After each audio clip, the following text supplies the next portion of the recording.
मैं नवाज़ शरीफ साहब का बहुत दिल से शुक्रिया अदा करती हूँ कि उन्होंने यहाँ मेरी रिक्वेस्ट को आज माना और उन्होंने आज यहाँ तशरीफ़ लाए। उसकी वजह ये है कि ये तकरीब उनके बग़ैर अधूरी रहती। मैंने ज़िद की उनके साथ, मैंने कहा आप आएँ, क्योंकि जिस शख्स की ये हुकूमत है, चाहे वो हुकूमत पंजाब हो या वो हुकूमत पाकिस्तान हो, जिस शख्स के हम रिप्रेजेंटेटिव्स हैं, चाहे वो मोहम्मद शहबाज शरीफ साहब हों या मरीम नवाज़ हो, जिस शख्स का वो विज़न है, जिस शख्स का वो ख्वाब है, जिस शख्स ने उस ख्वाब को, जो पाकिस्तान की तरक्की का एक ख्वाब था, जिसको 1980 के दहाई में उन्होंने शुरू किया और आज भी हमारी सूरत में वो उसके रूहे रवां हैं।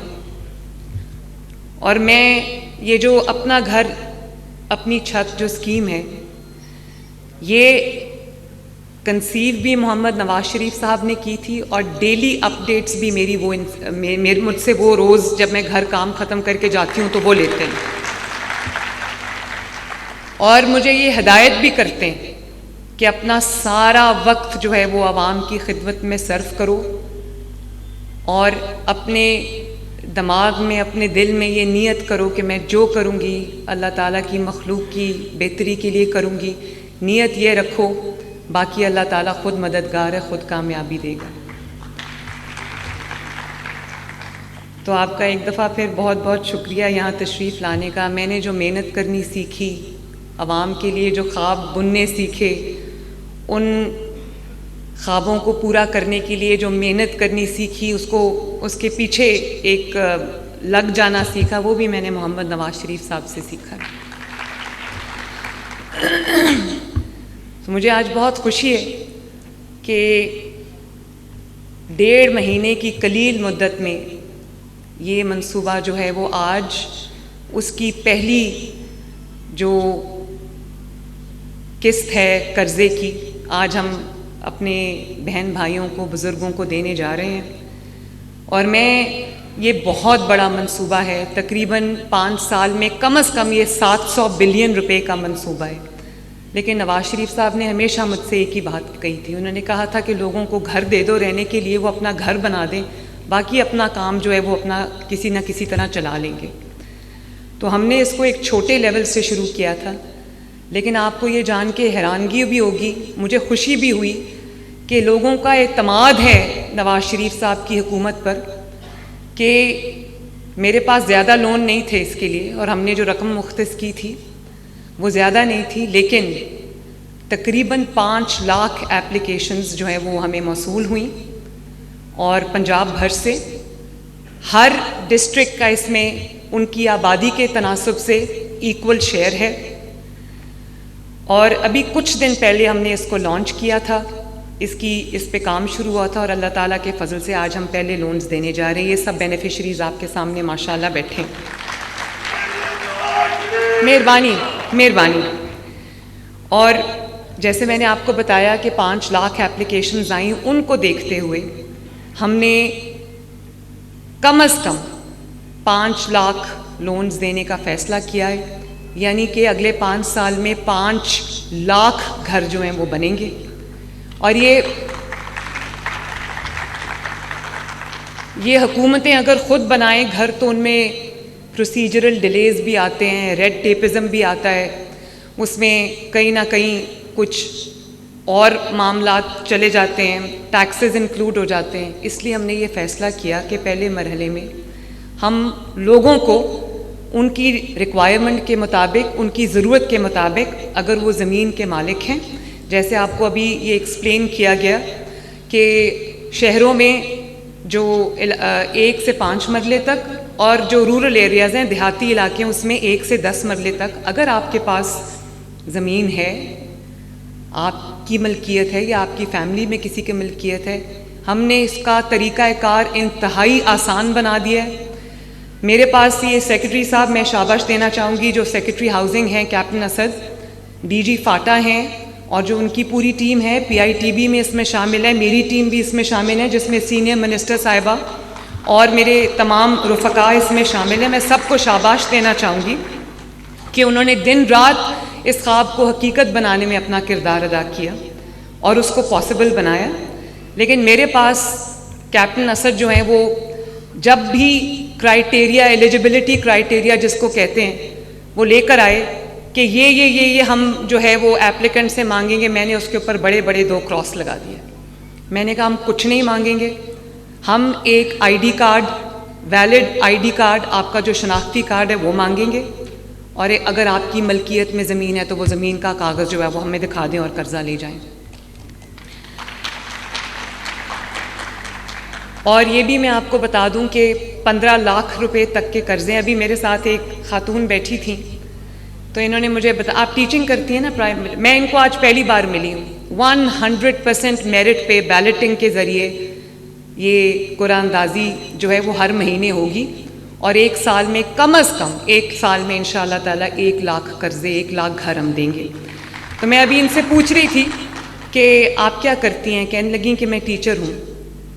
तो मैंने कहा आपके घर की आमदनी कहाँ कितनी है, तो 60-70 हज़ार रुपया इनकी मियाँ बीवी की आमदनी है। तो मैंने कहा आपने कितने लाख रुपए कर्ज़ा अप्लाई किया, कहने लगी मैं 15 लाख रुपए अप्लाई किया। तो मैंने कहा उसका क्या बना लेंगी, कहती है कम से कम उसमें हम अपनी फ़र्स्ट जो ग्राउंड फ्लोर है वो तो हम बना लेंगे ताकि हमें अपना घर मिल जाए और हम अपने घर में शिफ्ट हो जाएं। इसी तरह मैं अगर एक से बात करूं तो मेरे पास बहुत सारी ऐसी मिसालें आएंगी। ये भी मुझे पता है, जब ये PITB फैसल हैं, मौजूद हैं यहाँ पे, फैसल कहीं बैठे हुए हैं, उनको भी मैं अप्रीशिएट करना चाहती हूँ कि ये पूरी जो डेटा एनालिसिस है ये वो मेरे साथ करते हैं। तो हमें बहुत गरीब तबकों से भी ये दरख्वास्तें आई हैं जिनके पास 1 मरला 1.5 मरला ज़मीन है। मेरे पास केस स्टडीज़ हैं।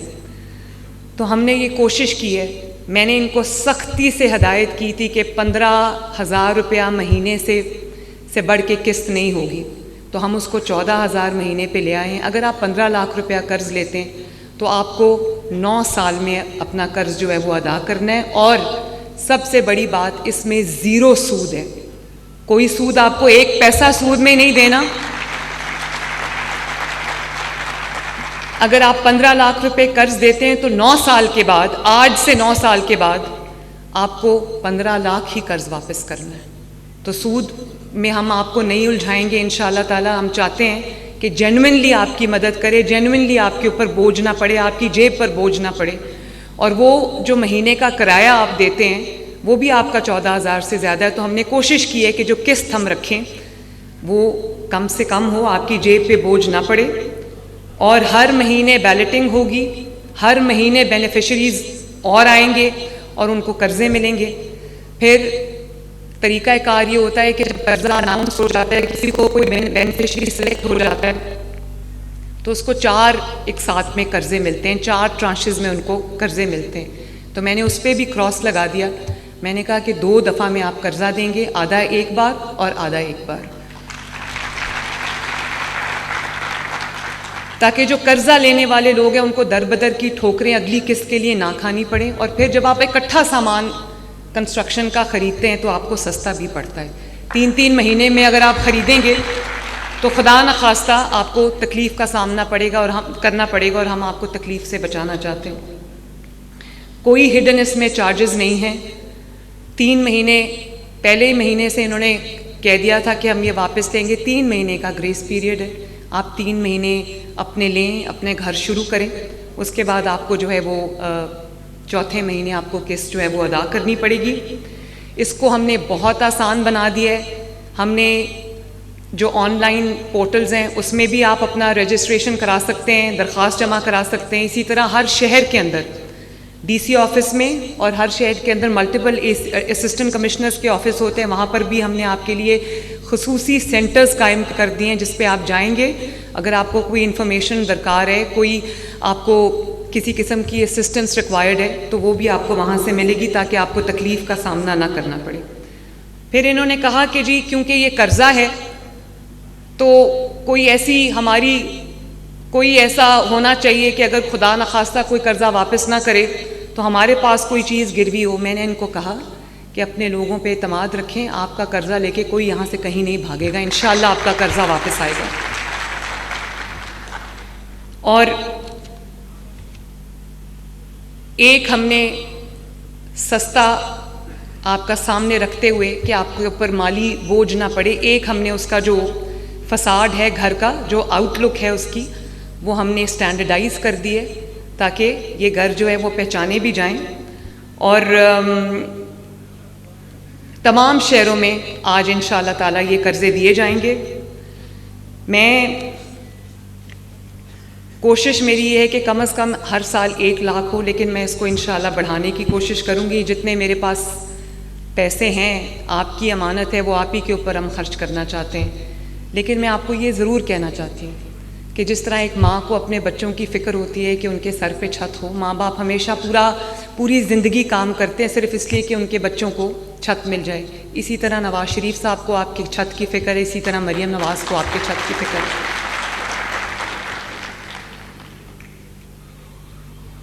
और एक बात मैं और आपसे करना चाहती हूँ, और वो ये है कि हम यहाँ दिन रात मेहनत कर रहे हैं, काम कर रहे हैं, आपकी खिदमत करने की कोशिश कर रहे हैं, और मुल्क अल्लाह के फजल से टेक ऑफ पोजीशन पे आ गया है। शहबाज शरीफ साहब दिन रात मेहनत कर रहे हैं, महंगाई कम हो रही है, मुल्क में तरक्की जो है वो तरक्की लाने की बात हो रही है, प्रोजेक्ट्स के बाद प्रोजेक्ट्स आ रहे हैं माशाल्लाह।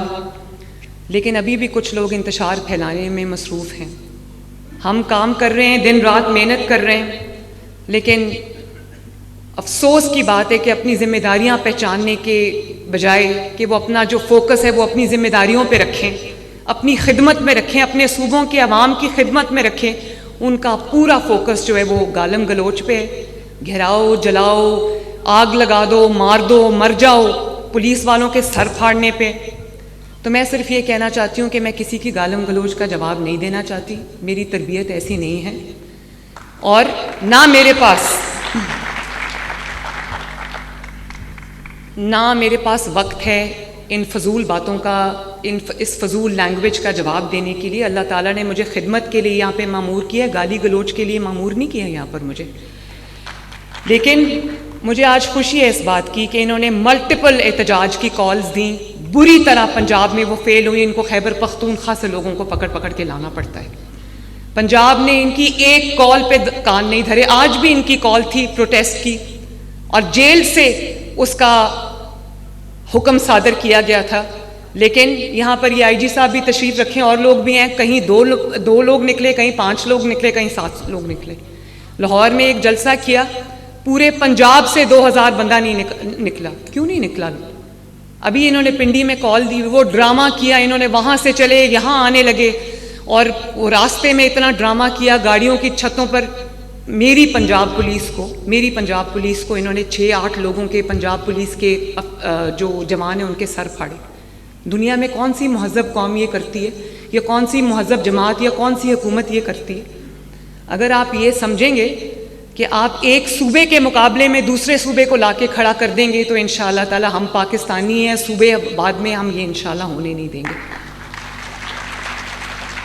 और लोग क्यों इंटरेस्ट नहीं ले रहे? जेल से कॉलें आ रही हैं। वो जेल में, जो अडयाला जेल में बंद है, वो कभी सुना है कि उसने कभी ये कहा हो अपने खैबर पख्तूनख्वा की हुकूमत को, उसने ये कहा हो कि आज से तुमने आवाम को जो है वो फ्री दवाई देनी है? कभी किसी ने सुना कि उसने खैबर पख्तूनख्वा की हुकूमत को, वजीर आला को बुला के ये कहा हो कि आज से तुमने लोगों को घर बनाने के लिए कर्जे देने या घर बना के देने? कभी सुना कि जेल से ये पैगाम आया हो कि तुमने दिन रात जो है वो आवाम का रोटी और आटा और खाने की चीज़ें सस्ता करने में तुमने तवज्जो देनी? कभी किसी ने सुना कि ये पैगाम आया हो या ये हुक्म आया हो? क्योंकि ट्रेनिंग नहीं हुई, उनकी ट्रेनिंग ही इसी चीज़ में हुई। लोग कहते हैं सियासी जो एक्टिविटी है वो करने की इजाज़त होनी चाहिए। बिल्कुल सियासी एक्टिविटी करने की इजाज़त होनी चाहिए, मुझे कोई एतराज़ नहीं। मैं सियासी लोगों में से हूँ और मेरा काम है। सियासत की इजाज़त मिल सकती है, दहशत गर्दी की इजाज़त नहीं मिलेगी कभी भी। और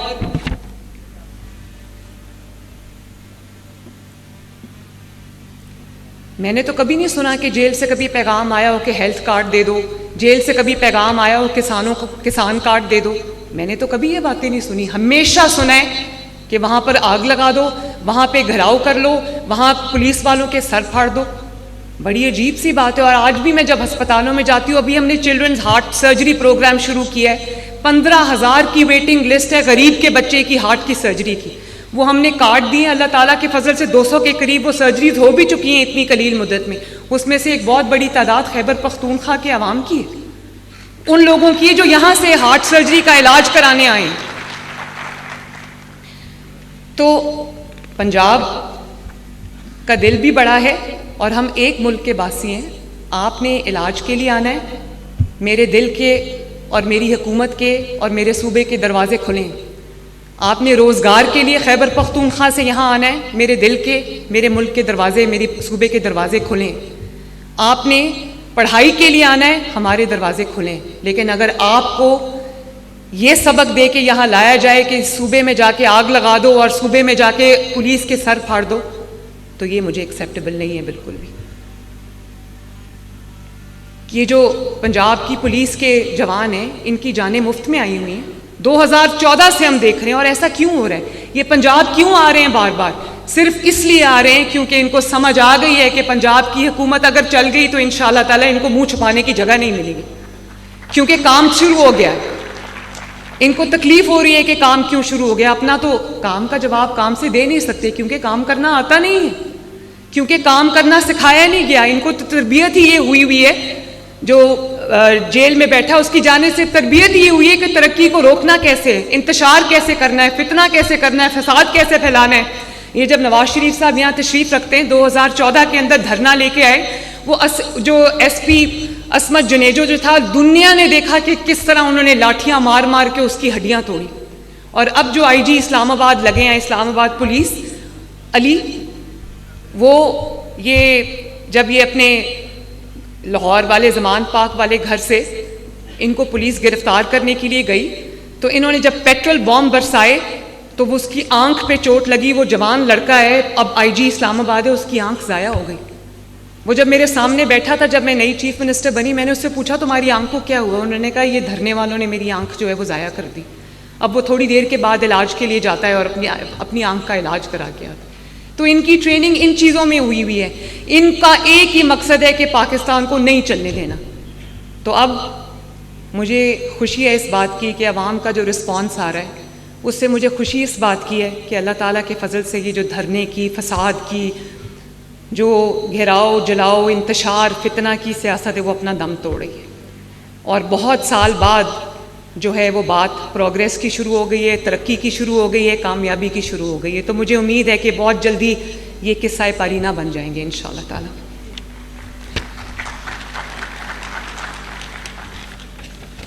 और अभी मैं रास्ते में जब अपने ऑफिस से यहाँ आ रही थी तो मैंने क्लिनिक्स ऑन व्हील्स देखा।